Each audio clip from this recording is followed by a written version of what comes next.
Good afternoon and welcome to the Center for E-Learning's professional development session for today.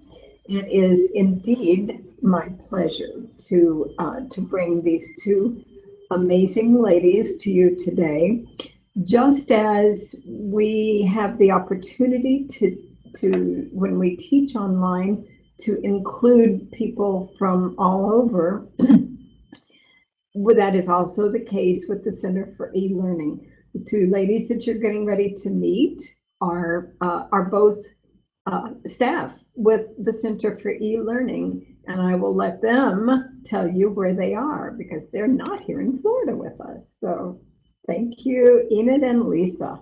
Oh, thank you, Judy. Thank you, everybody, and welcome, welcome. I'm very excited to have this opportunity to talk with you today about assessment, along with a good friend of mine and a wonderful colleague, Enid Conley. So I'm Lisa Desruisseaux. I do work at the Center for E-Learning. My focus is instructional design, professional development, and virtual communities of practice. I do have some areas that I focus on: ed leadership, curriculum assessment and instruction, and I do have a background in K-12 and higher ed as a teacher and as an administrator. And yes, I am connecting with you live from Cape Cod, Massachusetts, where it is a whopping 34 degrees. We're 2 degrees above freezing. Enid? Good morning, everybody. I am talking to you from Reno Sparks, Nevada, and I can't believe it, Lisa. I am 19 degrees here. I'm actually colder than you, which is very odd. I am also a remote employee for CeL. I do the quality assurance reviews and instructional design. I got my degrees from Florida Atlantic University in educational leadership. I also teach doctoral students at another institution. I have a background in law enforcement. I'm a retired police officer, and I do a little bit of hiking, arts and crafts, and rock hounding here in Reno, Nevada. And I have a husband, kids, grandkids, dogs, and granddogs. We're going to move on now to talk a little bit about the professional development course. We're here today to present how using assessments for your teaching and learning content in the online courses can actually benefit students. We're going to be talking about different types of assessments and some of the benefits, as well as uses of formal and informal assessment. Our objectives today, and I don't want to read them to you, but we're going to be looking at describing the purpose of your formative and summative assessments, identifying validity, bias, and reliability in assessments, identifying formative tools, and describe how alignment is important in a course, especially with your assessments. So what are some of the considerations we'll be looking for? The purpose for assessing the mastery of a student learning. That's very important when we're developing assessments. We have varied assessments, and then the purpose will determine the type of assessment you're going to develop. And of course, the importance of having assessments that are congruent with everything that you're doing in the class. And the class size becomes important, the students' need and feedback becomes very, very important with your students. And then writing our own questions. How are they valid? Are they biased? Are they reliable?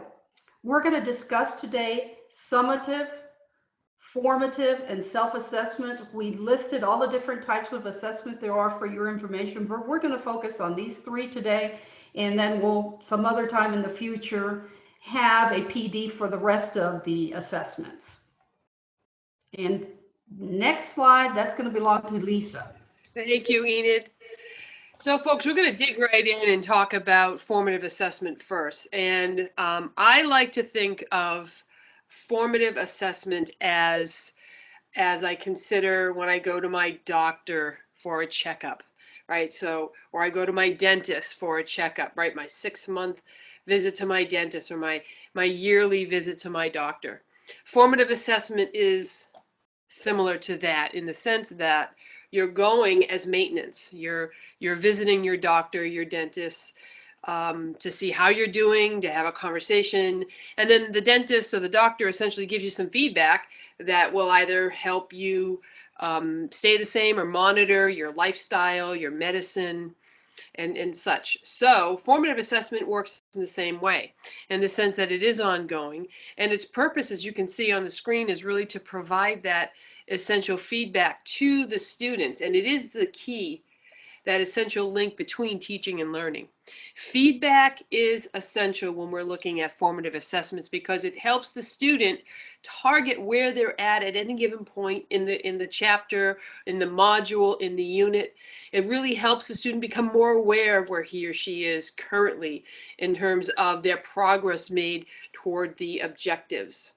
For the instructor, feedback is essential because it gives us information regarding our next steps for instruction. That's why we call formative assessment for learning. It literally informs what we are going to do in terms of instruction and next steps for students. That's why feedback is key. Summative assessment, well, I like to think of summative assessment as the autopsy. I say this because summative assessments come at the end of a unit, at the end of a chapter, maybe at the end of the class altogether.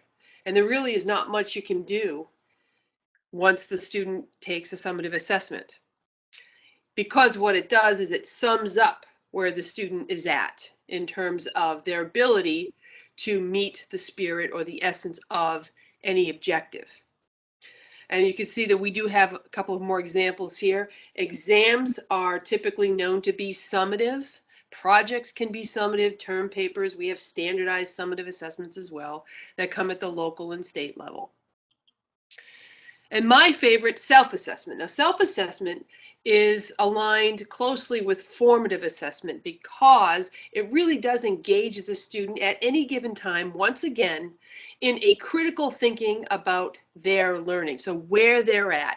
And that's the metacognitive piece, the metacognitive practice that really does enhance the self-assessment.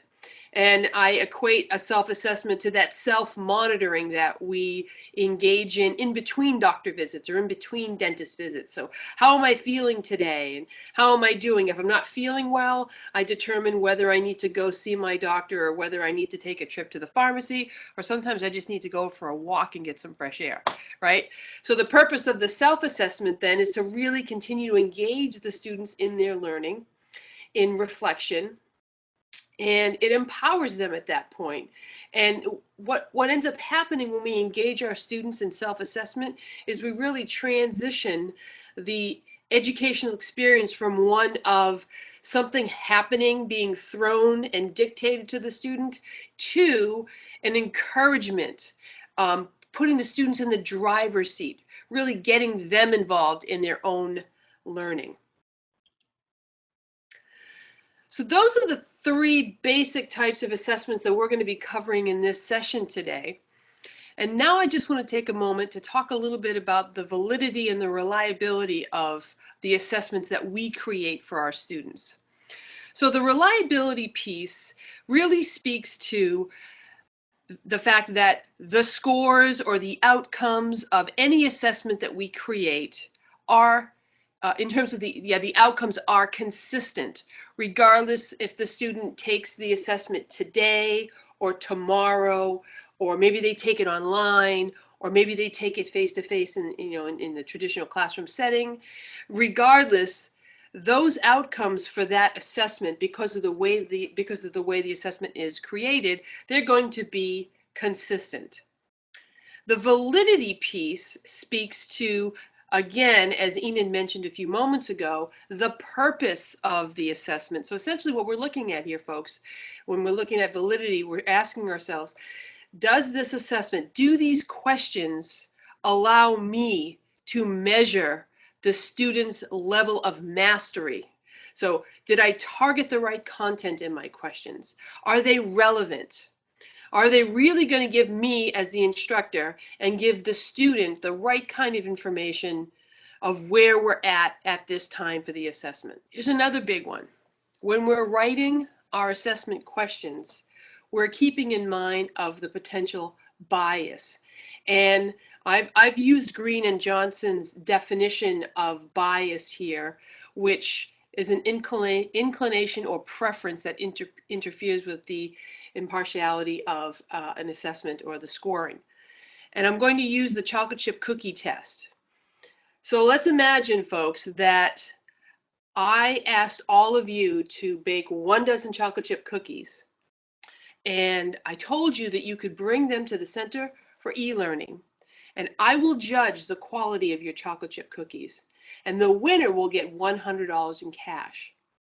Now, the bias would be me as your judge of the chocolate chip cookies because I don't like chocolate chip cookies at all.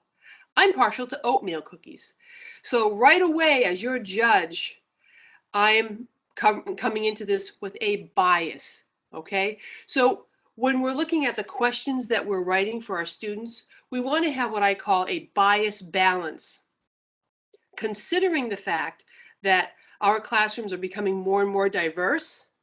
We have to have an equal increase to the attention to bias. And so the big takeaway here is that in order to maintain that balance, we have to really know our students well. So what does knowing our students well have to do with writing assessment questions? Well, we want to make sure our assessments are fair to all groups of students. That means when we're looking at that balance, we're getting to know our students a little bit, we're really considering all of the different groups, all of the diversity that we have in the classroom. For example, disabilities, students who struggle, students who receive support, ethnicity, race, gender, sexual orientation, religion. That's a shorter list, but we have to consider all of those different aspects of a culturally diverse classrooms because we want to create assessments that are free of barriers to students' assessment. So in other words, we're writing questions that we know are measuring exactly what they need to measure. They're not going to upset any of our students in any way. They're not going to distract them. And they're going to treat all groups equally. Okay, that was an awful lot of information. And I've talked way too much. So now, Daniel, this is where we're going to open the mics a little bit. Because I have a question for everyone who's joining us today. Can you folks still hear me? Yeah, we can hear you. Thank you. So I put a question up on the screen, and I'd like to engage everyone in a conversation about whether or not we believe that this question would be considered acceptable or unacceptable in terms of a bias. So describe the changes within an ecosystem or the ecosystem portrayed in the video, including the impact of man's activities on weather patterns and possible solutions to correct ecological problems. So I'd like to open the microphones. Actually, I think, folks, you can raise your hands and let us know if you'd like to add some input here as to whether or not you think this question is acceptable and free of bias, or if it includes a level of bias. And there has to be someone who has an opinion here. Of course. All right. So I'm gonna go about this backwards. Do you like your chocolate chip cookies? If you liked chocolate chip cookies, would you like them soft or crispy? I guess crispy. Okay. And so we are making an assumption in your question in here that I'm going to make that cookie the way I want it and not the way you want it. Would that be would that indicate the bias in your question as well? Well, first of all, I would make sure that I had a rubric that I would use that would identify those critical aspects. Enid smiling. That would identify the aspects as a guide for you when you're baking your chocolate chip cookie. Okay. Now, the fact that I have a rubric doesn't really have anything to do with my lack of chocolate, my dislike of chocolate chip cookies. Oh, but it could. If I use a rubric? Well, yes. Okay. Yes. But yes, that's true, because I could create the rubric with a very biased lens. Okay. All right. So it looks to me like Davey has some comments too. Excellent. I'll come back. Excellent. And can you folks see the screen, the acceptable or unacceptable question? Yeah, I think everyone can see it. Okay. Nicole, go ahead with whoever has the question down there. I'm not, I think that maybe we could say human activities. I mean, I hope that's appropriate. Yeah. Yeah, So you're saying that the issue is the fact that we indicated that it's an impact of man's activities? yeah, you're kind of, I don't think it's gender specific. And I'm sorry, I grew up having to accept that man is not gender specific, but it is, in my opinion. Mm-hmm. And I've always felt that way over the years. And human really covers everything, and it's Mm-hmm. very specific to, you know, people. Yes, agreed. Agreed. And so, yes, so the way this question is written, it does reflect a gender bias. So thank you, Linnell. I appreciate it. I have another question here, folks. Here's one more. Marissa hit the bullseye with her rifle 7 times out of 9 shots. What percent of the time did Marissa hit the bullseye? Is that question acceptable or unacceptable? And once again, I'm opening it up to everyone. Come on, folks. I'd say she's a pretty good shot. She's well, yeah, apparently better than me. Yeah, me too. Yeah. All right. Okay, Davy needs to be. Okay. Yeah.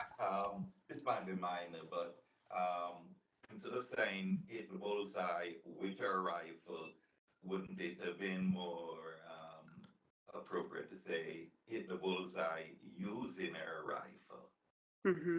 I don't think she did hit the bullseye with her rifle. She actually used the rifle Mm-hmm. to hit the bullseye. Sure.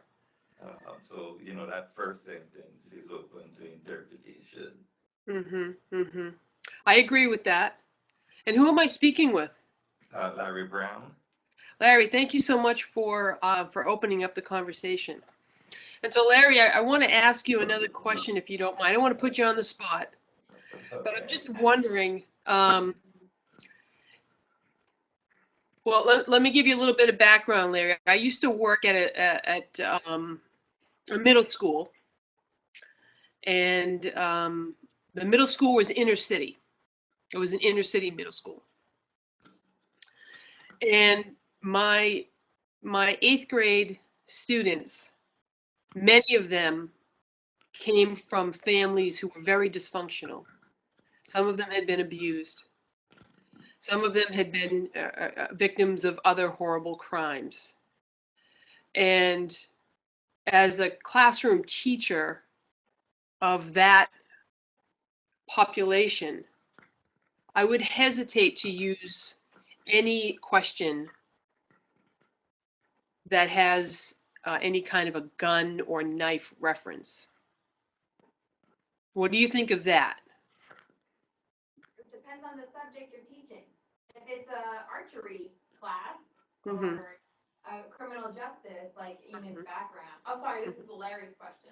No, Larry, go ahead. Go It ahead. is a Larry question. Larry, I was actually thinking along those lines. it's interesting, Larry. I thought your voice had changed. Well, I think it's a really good point, Lisa. I really, really do. And I think it's really, really important that we're sensitive to things like that. And maybe like a disclaimer in the beginning of a class that has that type of language. I know some of our criminal justice courses do that, a disclaimer at the beginning or letting them know that they're going to talk about a subject that has this and putting help and support and resources out there for students. But if this is a math class, I would hesitate. What do you think? Yeah, I would hesitate to use any weapon Right. in my classes. Look, I teach accounting courses. I don't see any need to expose. As you said, the kids may already be traumatized, because of their background, um, and to bring that uh, subject, that topic up unnecessarily may do more harm than good. Agreed. It may, and that's one of the things. If I'm just going to go back quickly. So when we write our assessment questions, what we want to do is make sure that we take away all of those things that could really interfere with the student's ability to do well on whether it's a formative or summative assessment, right? And so that's why we want to get to know our students well, because if I know, you know, there obviously there are privacy laws that we have to consider. But if I know that one of my students happens to have been the victim of a violent crime, or there's some involvement with, you know, negative gun use, and, you know, I, as the instructor, I would not, I mean, there are other ways that I could craft this question without using a rifle, I guess. And I would focus on the content and skill. And Larry, being an accountant, I'm sure you could probably think of a half a dozen ways right at the top of your head to assess a student's ability to, you know, calculate or go through any of the, you know, accounting functions. So I guess that's the overall concept here that we're focusing on when we're looking at bias in writing. And I want to thank you very much for having that conversation, Larry and Nicole. Thank you. And now I'm going to turn it over, just to make sure that we're on time. I'm going to keep us moving and turn it back over to my colleague, Enid. Thank you, Lisa. Just be quick, reducing bias is covered in the APA manual, pages 73 to 77, and they did a really good job of explaining how to reduce bias, including the term, instead of man, humanity. So you were right, Linnell. Agreed. All right, I'm going to be discussing rubrics as a formative tool. What do I mean by that? Well, you can design rubrics as a formative tool so that it delivers information to you and to the student. It also checks your students' understandings, and it also helps you as the instructor to plan instruction. If you see a gap somewhere that needs to be filled in, a large group of students are not understanding certain parts of the rubrics, it's a good information so you can plan instruction for the next time. And if we look at the definitions of rubrics by Brookhart, 2019, they're a coherent set of criteria for your student works that includes descriptions, very important, descriptions of levels of performance quality on that criteria. And then most rubrics, if not all, are descriptive. They're not to evaluate. You actually, you know, when you're looking at a rubric, yeah, you're using that to evaluate someone, but the rubric itself, it's not. And you have to match that performance rather than judge it. And then according to our state collaborative and assessment of student standards, and I love that quote, formative assessment is a process used that provides feedback to adjust ongoing teaching and learning to improve student achievement of attended instructional outcomes. And that works on all your rubrics, especially if you're using it as a formative tool. I did find an interesting rubric that you could use for your e-learning courses to evaluate the tools you're using in there. It's we will be sending you the link as well, so you could look it up. It's a really interesting tool to use when you're looking at your own course. Using exemplars with your assessments. I love examples. There's a big movement now in online. Lisa's clapping. That we're moving towards that, thank goodness. In fact, there's a couple institutions that are now mandatory at all level, undergraduate, graduate, and doctoral level. You have to have exemplars, especially in the online environment, because sometimes a student needs a different type, they have a different type of learning, or you just want to look at a visual, which is a learning style. Anyways, we're using exemplars to show a completed quality assessment, and that's a very helpful tool, no matter if there's presentations, written papers, case studies, and any other type of assessment you have in your course.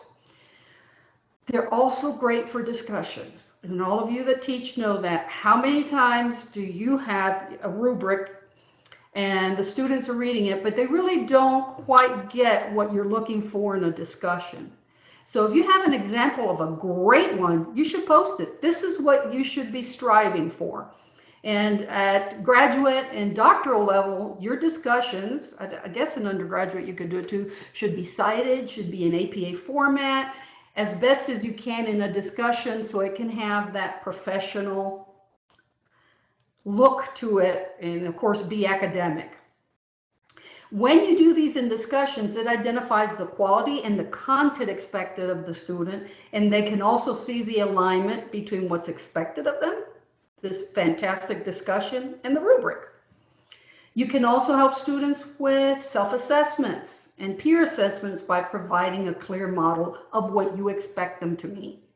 And then they also provide a good visual or auditory if a student needs it, if there is an accessibility need, to communicate this to your students. And one very fantastic resource that Lisa recommended, and I love it as well, was the seminal resource that by Understanding by Design by Wiggins and McTighe. It is definitely something that you could look at and consider. Aligning assessments. I forgot to put in my introduction, I'm a master reviewer for Quality Matters. So this becomes very important. Why do your assessments have to align with your course? That's a question. Can anybody, do I see hands raised, or these are old hands? Can anybody answer that? Why do your assessments have to align with your course? Linnell, are you raising your hand again, or that's an old one? I clicked.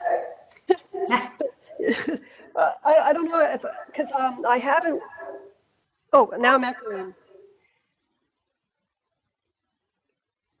Somebody help me on echo? It's okay, Linnell. You can go ahead and respond to Enid. It's not that bad. It's okay. Okay. Well,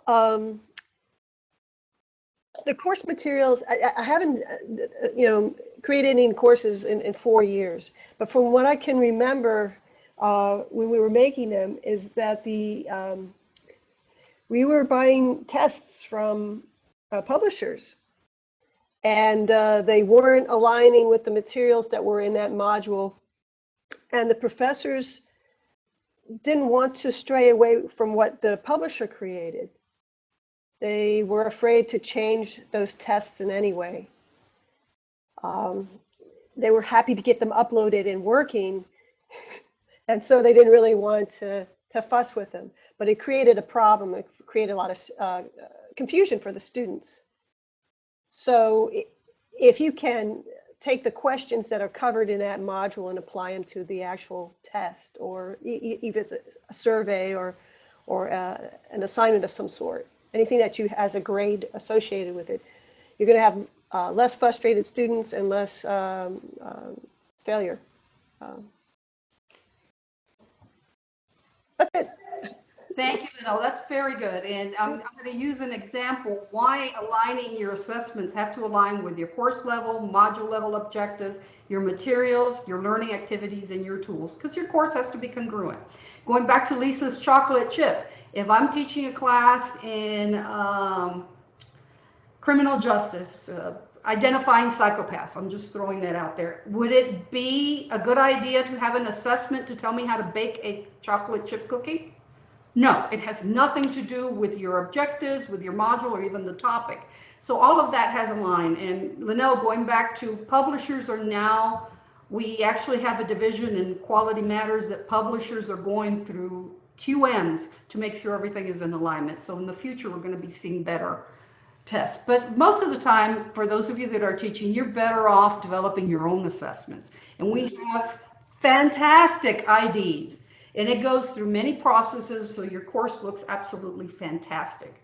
And at the end, you get that beautiful badge from Quality Matters. Mm-hmm. And Enid, do you mind if I add just one thing? No, go ahead. And so, folks, along the lines of, actually, Enid, can you mute your microphone? Thank you. Along the lines of creating our own assessment. Now, I remember not so long ago, I was very, very overwhelmed at the thought of making my own assessment. I really did not understand the language. I didn't understand grading and scoring and the difference. I didn't understand rubrics.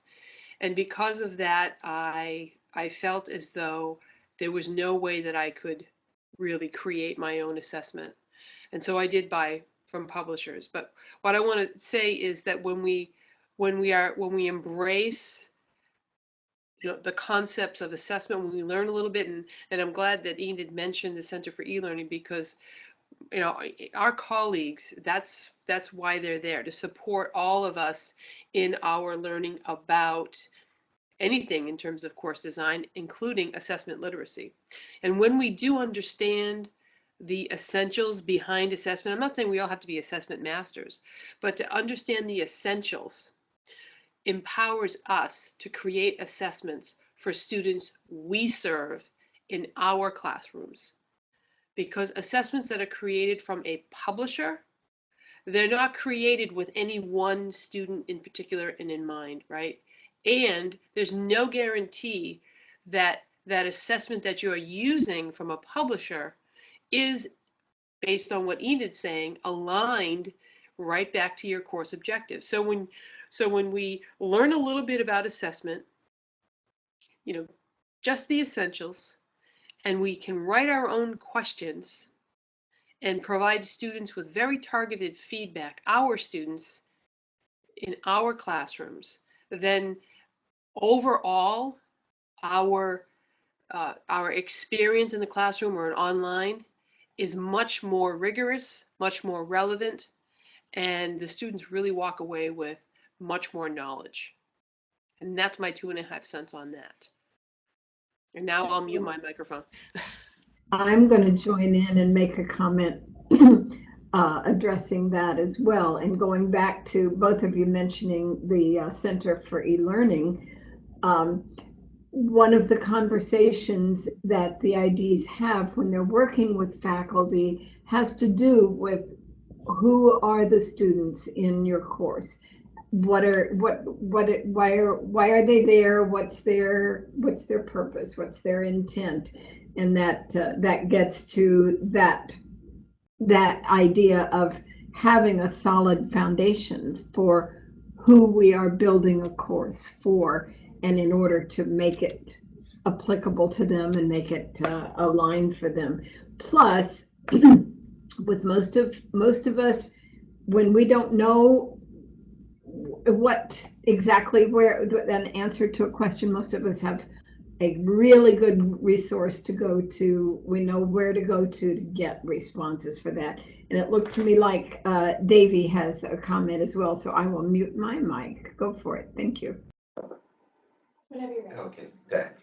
I just wanted to make a comment on, we have to be careful when we're aligning our course objectives, our course materials to the assessment, because one could end up teaching to the assessment versus allowing students to develop that critical thinking skills. I mean, if they know, I know, and they know what they're likely to see in the assessment, it may not encourage critical thinking skills. And I think at the university level, that is something that we are all striving to help our students to develop. And I say that because, my experience has been in many sections, students expect to see the same problems. I work with them during the semester, versus applying the concepts, showing their understanding by working on the problems beside the ones we work in class. So, it's just something that I feel that, yes, we need to align our objectives to the assessment, but we should be careful we're not discouraging critical thinking skills. I'd Thanks. like to make a comment on that. That was an excellent point you made. When your assessments and your course in general is aligned, you are really developing a self-directed course, something we'll be teaching next Monday. Self-directed course, when you have that developed already, actually encourages critical thinking. The alignment is really designed, and you could change your assessments as long as they fall within the congruency of the course, so that you're not just, and then I guess teaching, you could, just feeding it and expect them to swallow it without chewing or anything else. It really does work with the Center for E-Learning. We've been, for several years now, working on developing courses that are designed with self-directed learning in it to encourage critical thinking. The alignment is part of a standard for a quality course, and it shouldn't affect critical thinking. Does that make sense? Yes, thank you. We were muted at that time. Okay. Thank you, guys. And I'm just going to add too, excellent point. Teaching to the test has been a concern for decades, right? And so it goes back to what we were talking about a few moments ago. In addition to what Enid's talking about with the alignment, the validity piece is really, Larry, what we're talking about, right? So when we have questions that are focused and targeted on that content piece and that skill piece, those two pieces, the content and skill, that's the alignment that goes right up to the objective, the content and skill. And and you know this, right? I can tell that you get this, right? So the jargon, we need to be free of jargon. We need to make sure it's at the appropriate level, the questions, appropriate level for where the student is at.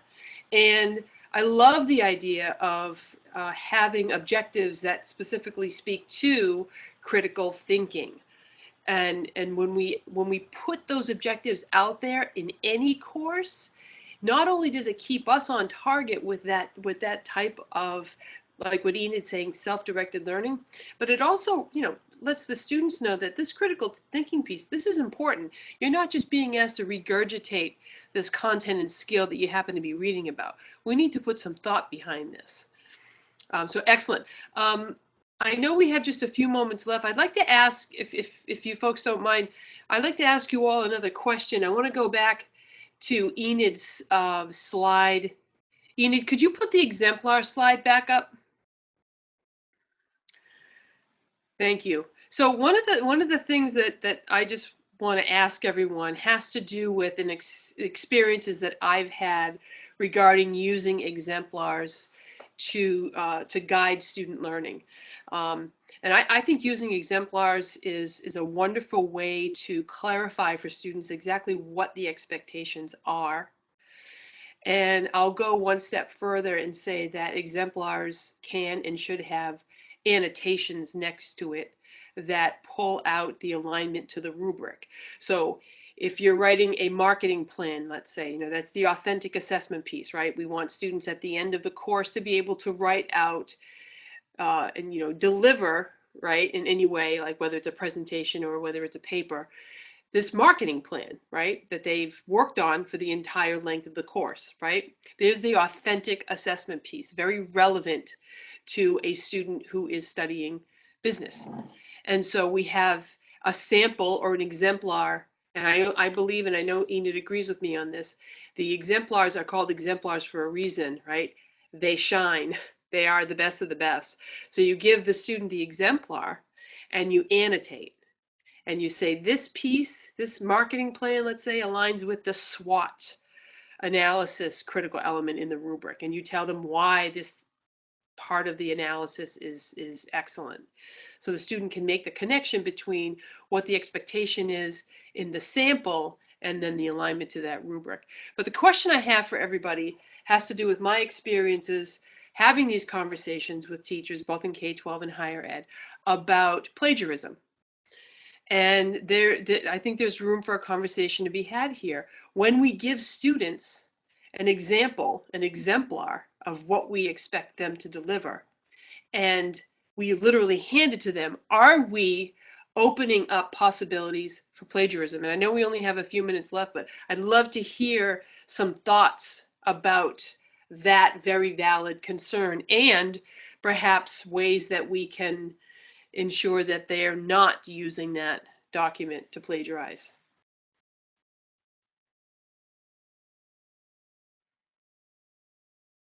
Thoughts or questions about exemplars and plagiarism?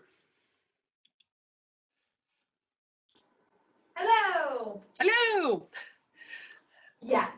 So I think that's a really, really, really good point you bring up is how do I know that my students aren't just going to copy? If I give them the exemplar and I tell them, so let's say it's a marketing on the new iPhone, and then, it's like, okay, well, I want to market the new iPad. How do I know that they're not going to do the same thing and write the same thing and just copy my exemplar? And I think that's, there's online academic integrity tools. We can run through, something like Turnitin, which is an FAU-supported OIT tool.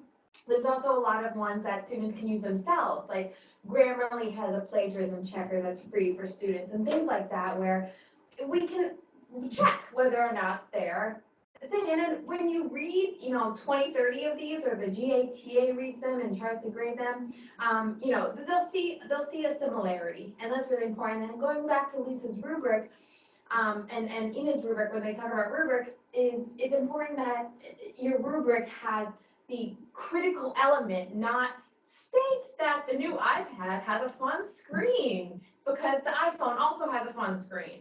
So instead, it should say something like understanding the internal working components of the monitor. So it's obviously a different size, a different this, so there's going to be different components. So you're assessing that critical element, not necessarily the content. Yeah, thank you, Nicole. And at the end of the day, folks, if a student is going to cheat and plagiarize, they're going to plagiarize with or without the exemplar you give them. And I've said exactly what Nicole has been saying, and I also go on record saying, if you're handing out an exemplar, and you best know what that exemplar says and what it looks like, because you need to be able to spot it, right? If the student is indeed copying and pasting chunks of it. So there are always ways around it. Always ways around it. Good conversation, folks. Enid, do you have any final thoughts, or should we turn it over to Dr. Judy? Turn it over to Dr. Judy. Thank you, everybody. Thank you, Lisa. Thank you, folks. And I thank you both for this absolutely incredible conversation that needs to be said. A lot of really good information. And for those of you who have joined us, know that we will be sending out the resource list. We will be sending out the information contained within the presentation itself, as well as the emails of our two esteemed presenters, so that you can reach out to them with comments and feedback and keep the conversation going. Thank you so much, and thank you everyone for joining us this afternoon. Excellent conversation. Thank you so much. Thank you, folks. Always a pleasure. Thank you.